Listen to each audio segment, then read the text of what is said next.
and kept walking. I mean, what could those two guys say wearing those friggin' shorts? The far shore of Lake Washington was little more than a smear of lights. To my left, the sinuous curves of the 520 bridge flickered through the veil of falling water. I turned right and walked 3 condos down. I straightened my shoulders inside my jacket, put on my best eager young fella look, and knocked on Rebecca's door. Waited. Nothing. Knocked again. Nothing again. I scowled and looked to my left. The drapes were drawn. The lights were on. I knocked again. Not a peep. I put my ear up to the door. I was listening hard when a faint whiff of something curled into my nostrils. I pulled my head back and knocked again, harder this time. I stepped down into the shrubbery, put my face to the window, and peered between the drapes.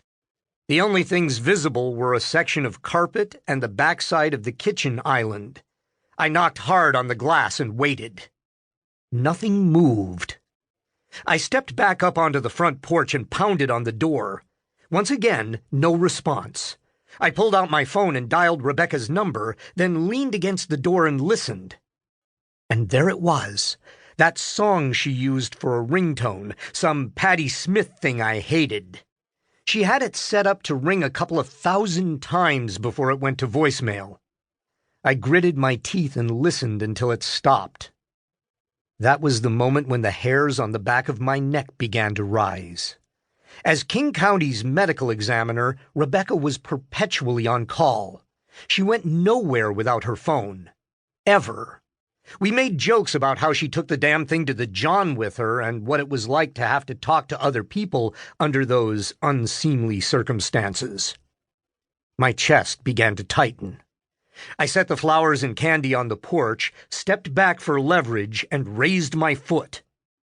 Then put it back down. I stomped around in a frustrated circle, spent a few minutes lecturing myself. What if she was... What if... When I couldn't come up with another what if that made any sense at all, I reared back and gave the door all I had.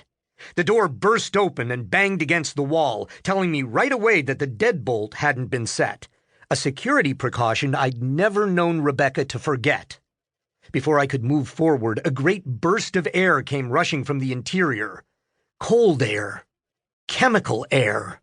Bright, burning ice that bit my nostrils and gashed at my throat in the second before my screaming lungs puked it back out. Gas! Holy shit! Gas! I dropped to one knee. The air was better down lower, but not much. "Rebecca!" I croaked. "Rebecca!" And then I was moving forward, on my hands and knees for the first 10 feet, and then all the way down onto my belly, slithering across the carpet like a cockroach, my lungs on fire, my nose and eyes pouring down my face.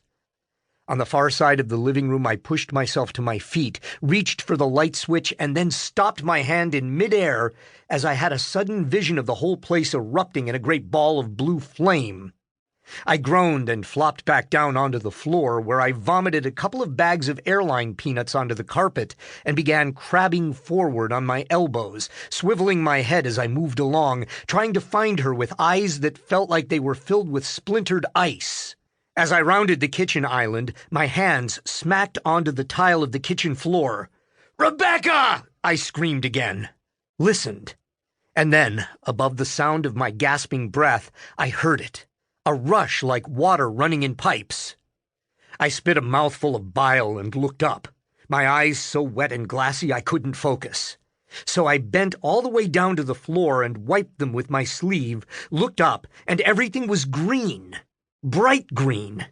And then I remembered the fancy French stove she'd bought a while back. A Leconche, if I recalled. All green enamel and fancy trim. I started pushing myself toward it, the air getting viler by the foot, my lungs spitting it out as fast as I could force it in, until I made it to the far end of the kitchen and used one of the oven handles to lever myself to my knees. It felt like somebody had buried an axe in my forehead as I ran a hand over my face, trying to make out what it said on the stove knobs. I couldn't see, so I started turning knobs back the other way, and the rushing